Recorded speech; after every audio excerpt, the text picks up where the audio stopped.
Hello friends, welcome to our channel bottoms of academy. चलिए आज से हम क्लास 8th की जो ज्योग्राफी है उसका 4th चैप्टर स्टार्ट करेंगे। चैप्टर का नाम है agriculture. Transformation of plant to finished product involve 3 type of economic activities, these are primary, secondary and tertiary. क्या बोल रहा है ये कि ट्रांसफॉर्म करना है किसी प्लांट को एक फिनिश प्रोडक्ट में, तो उसमें 3 टाइप की एक्टिविटीज़ इन्वॉल्व होती हैं। पहले को बोलते हैं प्राइमरी एक्टिविटी, सेकंड को बोलते हैं सेकेंडरी एक्टिविटी, थर्ड को बोलते हैं टर्सरी एक्टिविटी। तो primary activities include all those connected with extraction and production of natural resources. Primary activity क्या होती है? एक्सट्रैक्शन हो और प्रोडक्शन हो जो नेचुरल रिसोर्स का, उसको हम बोलते हैं प्राइमरी एक्टिविटीज़।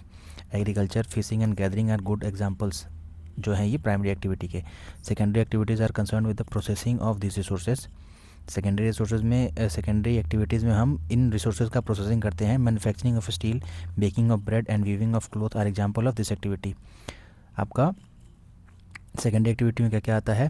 प्रोसेस करता हुआ रिसोर्सेज को, स्टील का मैन्युफैक्चरिंग कर रहे हो या फिर ब्रेड का बेकिंग कर रहे हो, ये सब आपके सेकेंडरी एक्टिविटीज़ के पार्ट है।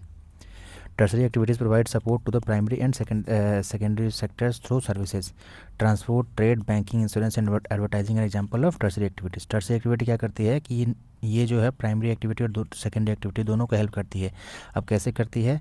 जैसे कि आपको ये ट्रांसपोर्ट प्रोवाइड करती है, ट्रेड प्रोवाइड करती है, बैंकिंग प्रोवाइड करती है, ठीक है, इन सब चीज़ों को, that is why they are called tertiary activity. Agriculture is primary activity, it include growing crop, fruit, vegetable, flowers and rearing of livelihoods, life stocks. Agriculture क्या है? ये एक टाइप ऑफ प्राइमरी एक्टिविटी है। इसमें क्या क्या इन्वॉल्व होता है? क्रॉप को ग्रो करना, वेजिटेबल को, क्रॉप, वेजिटेबल और फ्रूट्स को ग्रो करना, और आपके लाइफ स्टॉक को पालना पोसना is called type of primary activity. Involve 50% of the persons are engaged in agriculture activity only. World में कितने आपके मोर देन 50% जो लोग हैं वो आपके एग्रीकल्चर एक्टिविटी में ही इन्वॉल्व होते हैं। 2/3 of the India's population is still dependent on the agriculture. Agriculture पे ही आपके 2/3 पॉपुलेशन जो है वर्ल्ड की आपकी स्टिल एग्रीकल्चर पे डिपेंडेंट है। Favourable topography of soil and climate are vital agriculture activity. हमने पहले ही पढ़ा था कि एग्रीकल्चर वहाँ पे ही होता है जहाँ पे सॉइल और क्लाइमेट उसके लिए फेवरेबल हो। The land on which crops are grown is known as arable land. Arable land कौन सा लैंड है? जिसपे आपकी एग्रीकल्चर प्रैक्टिस किया जाता है। It is concentrated in the region of the world where suitable factors of the growing of crop exist. तो इसने क्या बोला कि फेवरेबल टोपोग्राफी जो है, सॉइल और क्लाइमेट जो है आपके प्राइमरी ड्राइवर्स हैं एग्रीकल्चर एक्टिविटी के। और वो लैंड जिस पे हम आपके क्रॉप्स को ग्रो करते हैं, they are called arable lands. अब ये जो आपके हैं ये कॉन्सेंट्रेटेड है कुछ खास एक रीजन्स में जो कि आपका सुटेबल हो क्रॉप्स को ग्रो करने के लिए। अब इसमें दिखा रखा है world distribution of arable land. तो देखिए पूरे कॉन्टिनेंट में हर जगह जो है वहाँ एग्रीकल्चर नहीं होता, कुछ ऐसे रीजन्स हैं जहाँ पे आपके एग्रीकल्चर बहुत अच्छे से प्रैक्टिस किए जाते हैं, तो दे आर कॉल्ड आपके arable lands.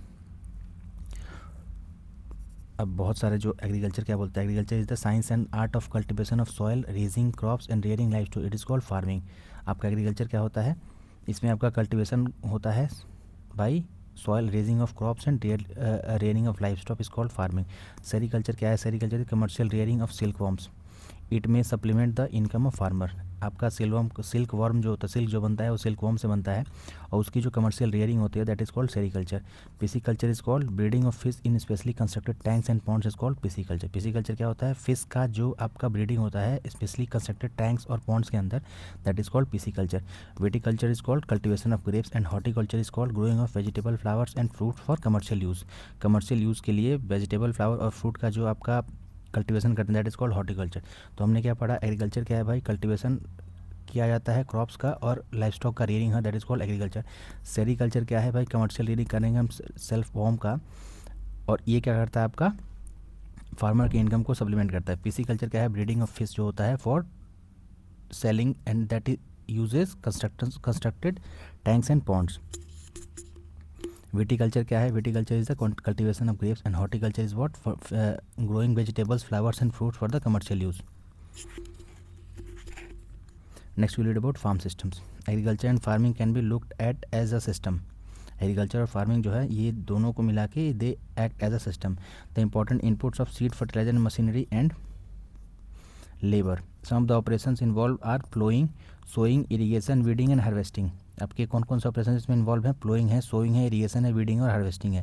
The output from system include crop, wool, dairy and poultry products. आपके कौन कौन से हैं? आपके इसके आउटपुट क्या क्या है? इसके क्रॉप्स है, वूल है, डेयरी है, पोल्ट्री है, आपका एग्रीकल्चर का आउटपुट, इनपुट क्या क्या लग रहा है आपका, इनपुट जो है इसमें लग रहा है आपका सीड, फर्टिलाइज़र, मशीनरी, ये आपका इनपुट है। और लेबर, और इसमें कौन कौन से ऑपरेशन इन्वॉल्व होते हैं, प्लोइंग होता है, सोइंग होता है, इरीगेशन होता है। आई होप ये आपने 6 क्लास की एनसीईआरटी में इन सब चीज़ों को पढ़ रखा होगा। अगर नहीं पढ़ा है तो एक बार जाके उसको चेक कीजिएगा। Okay, next is types of farming. Various types of farming क्या है, farming is practice in various phase across the world depending upon the geographical condition, demand of produce and labour and level of technology. Farming can be classified in 2 main types, subsistence and commercial farming. अब ये बोल रहा है कि subsistence farming या commercial farming क्या होता है, ये बहुत तरीके हैं फार्मिंग करने के, डिपेंडिंग अपॉन आपका जियोग्राफिकल कंडीशन कैसा है, उस चीज़ का डिमांड और प्रोडक्शन कितना है उस चीज़ का। अगर बहुत ज़्यादा प्रोडक्शन होगा तो उसमें मैकेनाइजेशन करेंगे हम, तो that will come into the type of commercial farming. Next is subsistence farming. तो we will read about the subsistence farming. This type of farming is practically to meet the needs of the farmer family only. इसमें क्या होता है आपका बस farmer के family का need का टेक केयर किया जाता है, that is called subsistence farming. Traditionally low level of technology and household labour is use to produce small output. बहुत स्मॉल आउटपुट की जरूरत होती है और इसमें आपके घर के लेबर और लो बहुत कम टेक्नोलॉजी का यूज होता है। Subsistence farming can be further classified as intensive subsistence and primitive subsistence. अब इंटेंसिव सबसिस्टेंस एग्रीकल्चर क्या होता है, इसमें the farmer cultivate a small plot of land using simple tools and more labour. इसमें अगर छोटा प्लॉट ऑफ लैंड को simple tool और बहुत सारे लेबर को अगर इसने यूज किया, that is called intensive farming. Climate with large number of days with a sunshine and fertile soil can permit growing more than 1 crop annually on the same plot. इसमें क्या होता है, मोर देन 1 क्रॉप जो होता है annually grow किया जाता है सेम प्लॉट ऑफ लैंड पे, that is why it is called intensive subsistence farming.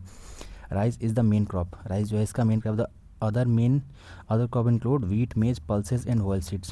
Intensive sustainable agriculture is prevalent in the thickly populated area of the monsoon region of Southeast Asia and East Asia. Obviously बात है कि अगर इस land पे मुझे बार बार production करना है तो इसके पास बहुत सारा आपका रेनफॉल होता है, that is why it is practice in monsoon regions. और मानसून रीजन कौन कौन से, south east Asia and east Asia. Primitive subsistence agriculture include shifting, cultivation and nomadic herding. Primitive subsistence agriculture क्या है, ये एक टाइप ऑफ शिफ्टिंग कल्टिवेशन है और नोमैटिक हर्डिंग है। Next read about shifting agriculture. Shifting cultivation is practice in the thickly forested area of Amazon basin, tropical Africa, parts of south east Asia and north east India. कहाँ कहाँ ये आपका shifting cultivation practice होता है, thickly forested Amazon reason जो है उसके अंदर शिफ्टिंग कल्टिवेशन प्रैक्टिस होता है, ट्रॉपिकल अफ्रीका के अंदर होता है, साउथ ईस्ट एशिया और नॉर्थ ईस्ट इंडिया के अंदर। These are the regions of heavy rainfall, quick regeneration of vegetation, a plot of land is created by felling of trees and burning of them। अगर एक आपका land का plot कैसे create किया जाता है, ट्रीज को काट के और या उनको जला के। The ashes are then mixed with the soil and crops like maize, yam, potatoes and cassava are grown. अभी आपका जो एस होता है उसको सॉइल से मिक्स किया जाता है और इससे क्या हो, इसके बाद प्रोडक्शन किस चीज़ का होता है, मेज का, यम का, पोटैटो और कैसेवा का। After the soil loses fertility the land is abandoned and the cultivator moves to new plot. Shifting cultivation is also known as slash and burn agriculture. हमने इसमें शिफ्टिंग एग्रीकल्चर में क्या पढ़ा कि ये जो होता है आपके अमेजॉन बेसिन का जो थिकली फॉरेस्टेड एरिया है उसके अंदर, या फिर ट्रॉपिकल अफ्रीका के अंदर, या फिर साउथ ईस्ट एशिया के अंदर, या नॉर्थ ईस्ट इंडिया के अंदर इन चीज़ों को प्रैक्टिस किया जाता है, किस चीज़ को, शिफ्टिंग एग्रीकल्चर को। नेक्स्ट इज़ इसके लिए रिक्वायर्ड क्या है भाई, एरिया हो जहाँ पे आपका बहुत ज़्यादा हैवी रेनफॉल हो और वेजिटेशन जो होता है क्विकली खुद को रिजनरेट कर पाए। प्लॉट ऑफ लैंड जो होता है इसमें क्या करते हैं हम, ट्रीज़ को गिरा देते हैं, उसको जला देते हैं और उसका जो एस होता है वो मिक्स करता है सॉइल से, that is how it produces मेज, याम, पोटैटोज एंड कैसवा। नेक्स्ट जब ये सॉइल इसकी फर्टिलिटी लूज़ कर देती है ना, तो इस लैंड ऑफ पार्सल को छोड़ देते हैं और नए प्लॉट पर चले जाते हैं, that is why it is called shifting cultivation. और बहुत जगह पे इसको हम स्लैश एंड बर्न एग्रीकल्चर भी बोलते हैं। Next is nomadic herding is practice in the semi arid and arid region of Sahara, central Asia and some part of India like Rajasthan and Jammu Kashmir.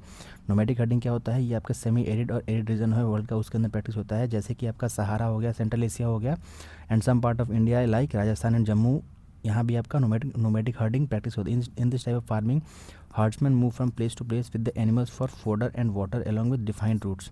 This type of movement arise in the response to climate constraints and terrain. Sheep, camel, yak and goats are most commonly reared. They provide milk, meat, wool, hides and other products to herders and their families. अभी nomadic herding में क्या होता है, ये आपके semi arid और arid region है world का, उसके अंदर प्रैक्टिस किया जाता है। जैसे कि वर्ल्ड में आपका सहारा हो गया, सेंट्रल एशिया हो गया, इंडिया के अंदर राजस्थान और जम्मू हो गया, यहाँ भी आपका नोमैडिक हर्डिंग प्रैक्टिस किया जाता है।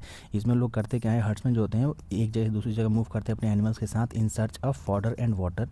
डिफाइंड रूट्स होता है इनका। अब ये होता क्यों है, दिस आपका nomadic herding happen because response to, कहीं अगर बहुत जगह बहुत ज़्यादा धूप हो रही है तो वहाँ पे फॉडर की कमी हो जाएगी, तो वहाँ से लोग मूव करेंगे। That is why it is called response to climate constraint to terrain. Sheep, camel, yak and goats are most commonly reared. अब इसमें क्या होता है, शिफ्टिंग आपका नोमैडिक हर्डिंग में मोस्टली शिप, कैमल, याक का जो होता है नोमैडिक हर्डिंग होता है।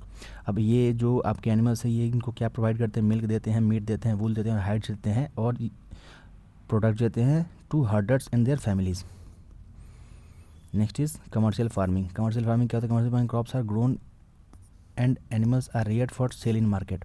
कमर्शियल फार्मिंग में क्या होता है, आपके क्रॉप्स को ग्रो किया जाता है और एनिमल्स को आपका रेयर किया जाता है मार्केट में बेचने के लिए। Area cultivated and the amount of capital used is large. Most of the work is done by machines. Commercial farming include commercial grain farming, mix farming and plantation agriculture. अभी क्या बोला, कमर्शियल फार्मिंग क्या होता है, इसमें crops को grow किया जाता है और एनिमल को साथ में रियर किया जाता है, जो कि आपको मार्केट में सेल करने के लिए, प्राइमरी खुद के यूज़ के लिए नहीं होता है, ये मार्केट में सेल करने के लिए ही यूज होता है। Area cultivated and the amount of capital used is large. बहुत ज़्यादा एरिया में कल्टिवेट किया जाता है और इसमें बहुत ज़्यादा कैपिटल की जरूरत होती है। Most of the work is done by machines. Okay, commercial grain farming, mix farming and plantation agriculture is type of a commercial farming. Commercial grain farming crops are grown for commercial purpose. Wheat and maize are the common commercially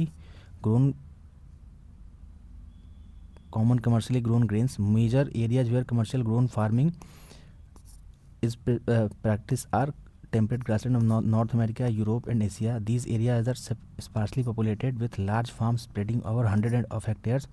Severe winters restrict the growing season and only a single crop can be grown.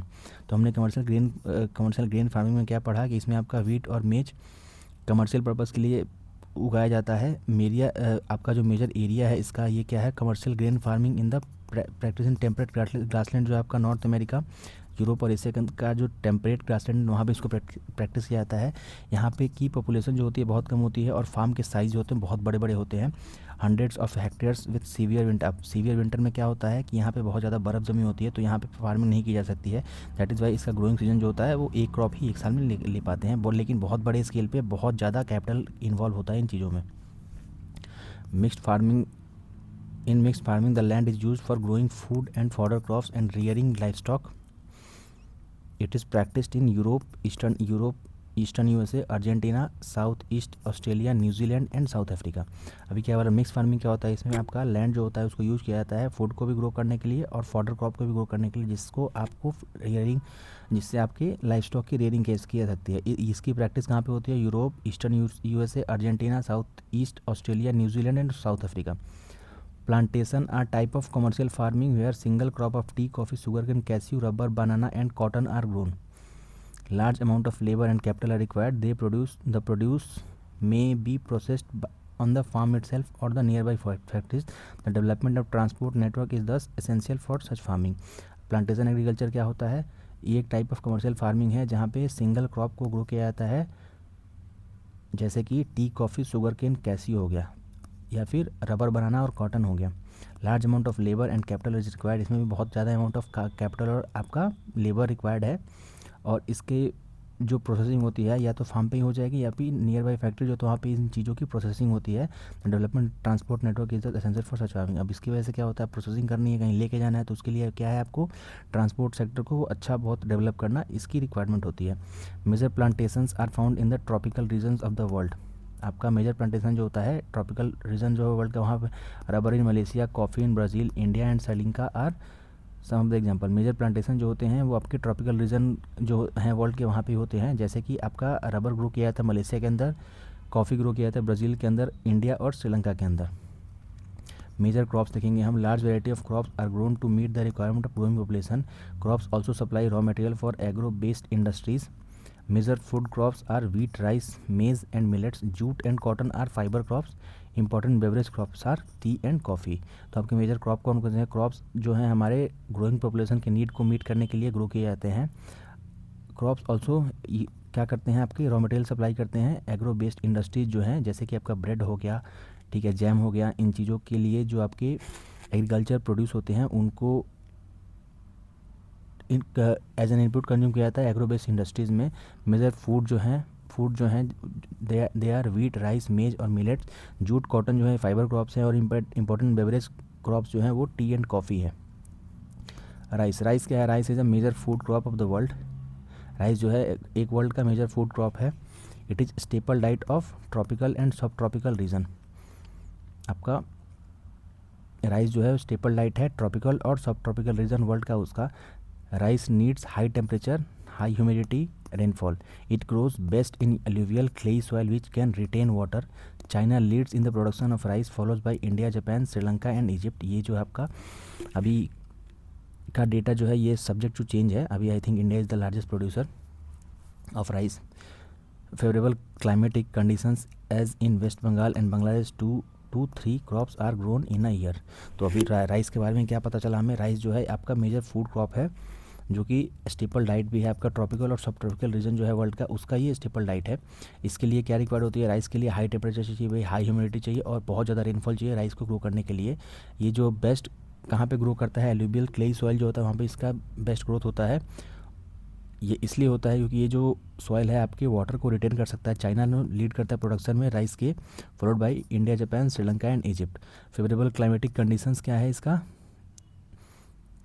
बहुत ज़्यादा humidity हो, बहुत ज़्यादा आपका rainfall हो और temperature बहुत ज़्यादा हो। That is the climatic condition for the growth of rice.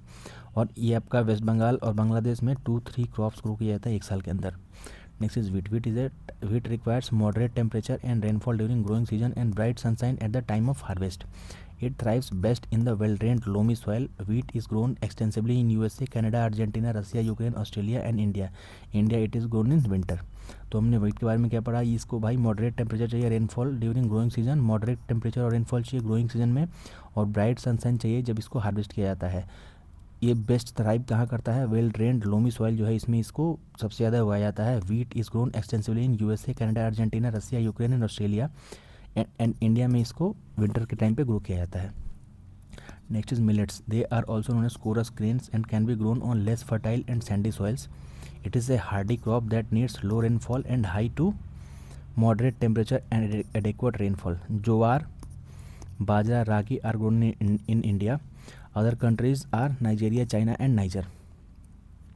तो आपका मिलेट जो है, मिलेट इसको आपका कोरस ग्रेन भी बोलते हैं। इसको ग्रो करने के लिए सॉइल जो होता है लेस फर्टाइल भी चलेगा एंड सैंड सॉइल वहाँ भी ये इसको आप ग्रो कर सकते हैं.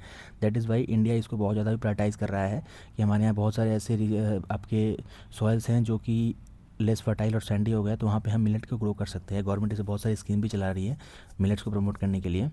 Hardy crop that need low rainfall and high to moderate temperature, adequate rainfall. Jowar, bajra, ragi and are grown in India. Other countries are Nigeria, China and Niger. Next is maize. Maize requires moderate temperature and rainfall and lots of sunshine. It needs well-drained fertile soils. Maize is grown in North America, Brazil, China, Russia, Canada, India and Mexico. तो maize जो है इसको भैया चाहिए क्या? Moderate temperature चाहिए और rainfall चाहिए एंड बहुत सारा सनशाइन चाहिए ग्रो करने के लिए. वेल ड्रेन्ड फर्टाइल सॉइल्स जो होती हैं वहाँ पे आपकी मेज का प्रोडक्शन होता है. North America, Brazil, China, Russia and Canada, India and Mexico जो है ये आपके मेजर प्रोड्यूसर हैं आपके किसके? मेज के. Next we about cotton. Cotton require high temperature, light rainfall, 210 frost free days. ये बहुत इंपॉर्टेंट है, बहुत बार एग्जाम में पूछा जाता है. 210 फ्रॉस्ट फ्री डेज जो है इसको चाहिए, plus bright sunshine for its growth. It grows best on alluvial and black soil. China, USA, India, Pakistan, Brazil and Egypt are the leading producers of the cotton. It is one of the main raw material for the cotton textile industry. तो हमने cotton के बारे में क्या पढ़ा भाई? इसको चाहिए high temperature, light rainfall. High temperature चाहिए, लाइट रेनफॉल चाहिए और 210 दिन चाहिए फ्रॉस्ट फ्री. इसमें कोई फ्रॉस्ट नहीं होना चाहिए और ब्राइट सनशाइन चाहिए इसको ग्रो करने के लिए. तो क्या क्या चाहिए भाई? हाई टेम्परेचर, लाइट रेनफॉल, 210 दिन और bright sunshine. It grows best in black and alluvial soil. China, USA, India, Pakistan, Brazil और इजिप्ट जो है इसके लीडिंग प्रोड्यूसर्स हैं. It is one of the raw material for cotton textile industry.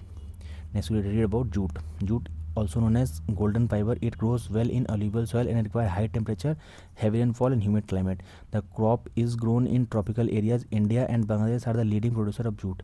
Jute के बारे में क्या पढ़ा? इसको हम वो गोल्डन फाइबर ही बोलते हैं. इसके लिए alluvial soil और हाई टेम्परेचर और हैवी रेनफॉल चाहिए और humid climate. High temperature, heavy rainfall, humid climate और अलुवियल सॉइल चाहिए जूट के ग्रोथ के लिए. इसको ग्रो किया था ट्रॉपिकल एरिया में। इंडिया और बांग्लादेश जो है इसका लीडिंग प्रोड्यूसर है। कॉफ़ी के बारे में क्या है, it require warm and wet climate and well drained loamy soil, hill slopes are more suitable for growth of this crop. Brazil is the leading producer followed by Colombia and India. Coffee के लिए क्या चाहिए भाई, requires warm and wet climate. Warm और wet climate है आपके coffee के growth के लिए important. Well drained loamy soil चाहिए इसके। हिल स्लोप्स जो हैं ये आपके ज़्यादा सूटेबल है इसके ग्रोथ के लिए। ब्राज़ील जो है इसका लीडिंग प्रोड्यूसर है followed by Colombia and India. Tea is the beverage crop grown in on plantation. Tea जो है आपका एक बेवरेज क्रॉप है, प्लांटेशन टाइप जो है इसका। Tea is beverage crop grown on plantation. This require cool climate and well distributed high rainfall throughout the year for growth of it tender leaves. It needs well-drained loamy soils and gentle slopes. Labor in large number is required to pick the leaves. Kenya, India, China, Sri Lanka produce best quality of the world. तो हमने क्या बोला T के लिए। T जो है एक beverage crop है, चाय में इसको यूज़ करते हैं। इसको चाहिए क्या, कूल क्लाइमेट और well distributed high rainfall throughout the year. Through out the आपका ईयर रेनफॉल जहाँ पे होगा वहीं पे ये ग्रो करेगा। Growth of tender leaves. Well drain loamy soils and gentle slopes. Labour आपको वेल ड्रेन्ड जो सॉइल कैसा चाहिए, वेल ड्रेन्ड लोमी सॉइल चाहिए और उसका स्लोप जेंटल चाहिए। बहुत पूरे साल पानी होगा तो पानी अगर इकट्ठा होगा तो इसको नुकसान करेगा। That is why it need gentle slope. Labour in large number is required to pick the leaves. Kenya, India, China, Sri Lanka produce best quality of the in the world. Next is agriculture development. Agriculture development refers to the effort made to increase farm production in order to meet the growing demand of the increasing population. This can be achieved in many ways such as increasing cropped area, number of crops grown, improving irrigation facilities, use of fertilizers, high yielding variety seeds. Mechanization of agriculture is also another aspect of agriculture development. The ultimate aim of agriculture development is to increase food security. हमारा पूरा काम क्या है agriculture development का, food security ensure करना। अब ये कैसे किया जाता है, या तो आपका प्रोडक्शन इंक्रीज करा दीजिए या फिर आपके मैनेज वेज हैं इसके। क्रॉप एरिया जो है उसको बढ़ा दो, number of crops grown on the same plot उसको बढ़ा दो, इरिगेशन फैसिलिटी बढ़ा दोगे तो उसकी प्रोडक्टिविटी बढ़ जाएगी। फर्टिलाइजर और हाई यील्डिंग वैरायटी का सीड यूज़ करके भी इसकी प्रोडक्टिविटी बढ़ाई जा सकती है। मैकेनाइजेशन अगर यूज़ करते हैं तो उससे ज़्यादा हो जाएगा। तो ये सारे तरीके हैं एग्रीकल्चर डेवलपमेंट के। Agriculture has developed at different places in different part of the world. Developing countries with large population usually practice intensive agriculture where crops are grown on small holdings mostly for subsistence. Large holding are more suitable for commercial agriculture in USA, Canada and Australia. With help of 2 case studies of farm, one from India and another from USA, let us understand about the agriculture in developing and developed countries. तो ये बता रहा है हमारा कि agriculture जो है आपके डिफरेंट प्लेसेस में अलग अलग तरीके से होते हैं। डेवलपिंग कंट्री जो होती है वहाँ पे क्या होती है, पॉपुलेशन बहुत ज़्यादा है और यहाँ पे आपके इंटेंसिव एग्रीकल्चर को प्रैक्टिस किया जाता है छोटे लैंड होल्डिंग पे, और ये सब्सिस्टेंस टाइप पर लिखा जाता है। बड़ा लैंड होल्डिंग जो है आपका मूड ज़्यादा सूटेबल है कमर्शियल एग्रीकल्चर के लिए, जो कि आपका यूएसए, कनाडा और ऑस्ट्रेलिया के अंदर प्रैक्टिस किया जाता है। हेल्प ऑफ 2 केस स्टडीज़ हम देखेंगे कि भाई कहाँ कहाँ क्या क्या। इंडिया के बारे में देखते हैं। पहली बात, there is a small village Adilabad in Ghazipur district of Uttar Pradesh. Munna Lal is a small farmer in this village. He who has farmland of about 1.5 hectare. His house is in main village. He purchases high yielding varieties of seed from the market every alternate year. The land is fertile and grows at least 2 crops in a year, which are normally wheat and rice and pulses. The farmer takes advice of the friend and elders as well as the government agriculture officers regarding farming practices. He takes tractor on rent for plowing in the field. हमने देखा होगा गांव में बहुत जगह पे tractor को आपके रेंट पे ले जाता है वो करने के लिए, प्लोइंग करने के लिए। तो some of his friends still use traditional method using bullocks and plowing. There is a tubewell in the nearby field which takes on the rent to irrigate his field. तो ये बता रहा है एक फार्म है आपका स्मॉल विलेज आदिलाबाद जो कि गाजियाबाद के अंदर है। वहाँ में एक मुन्ना लाल जी हैं, ये आपके स्मॉल फार्मर है जिनके पास 1.5 hectare लैंड है। ये अब करते क्या है, परचेज करते हैं high yielding variety seed market से, हर साल नहीं हर ऑल्टरनेट ईयर। तो अब ये देख सकते हैं हम कि हर ऑल्टरनेट ईयर अगर seeds high yielding variety seed use करेंगे तो प्रोडक्टिविटी कम होगी। यहाँ का लैंड जो होता है बहुत फर्टाइल है, इसकी वजह से 2 एग्रीकल्चर क्रॉप ग्रो करते ही 1 साल के अंदर। नॉर्मली वीट और राइस एंड पल्सेज, जो कि क्या है आपका वीट, राइस और पल्सेज है। He takes advice from his friends, elders as well as government agriculture officer regarding farming practices. He take tractor for plowing. ये ट्रैक्टर क्या करते हैं, रेंट पे लेते हैं। Munna Lal also has 2 buffaloes and few hens. He sell milks in the cooperative store located in the nearby town. He is member of the cooperative society which also advises him on the type of fodder for his animal, safety measures to protect the health of the livestock and artificial insemination. अब इनके पास 2 buffalo भी है और कुछ मुर्गियाँ भी है जिसको ये मिल्क के लिए सेल करते हैं कोऑपरेटिव सेक्टर के अंदर। मेंबर जो है कोऑपरेटिव सोसाइटी के, वो एडवाइस करते हैं इनको कि भाई किस टाइप का फॉडर चाहिए एनिमल को और सेफ्टी मेजर क्या लेना है, सो दैट आपका लाइफ स्टॉक जो है हेल्दी रहे, और ये आपका आर्टिफिशियल इंसेमिनेशन जो होता है उसका भी इस्तेमाल करते हैं। All the members of the family help him in various farm activities, sometimes he takes credit from the bank और the agriculture cooperative society to buy HYV seeds and implement. अब ये क्या बोल रहे हैं कि ये आपके मेंबर्स हैं जो फैमिली के हैं, इनके फार्म एक्टिविटी में इनको हेल्प करते हैं, इनको आपको बैंक से क्रेडिट मिल जाता है या फिर कोऑपरेटिव से भी, जिससे ये आपके HYV सीड को खरीदते हैं। He sells his produce in the mandi located in the nearby towns.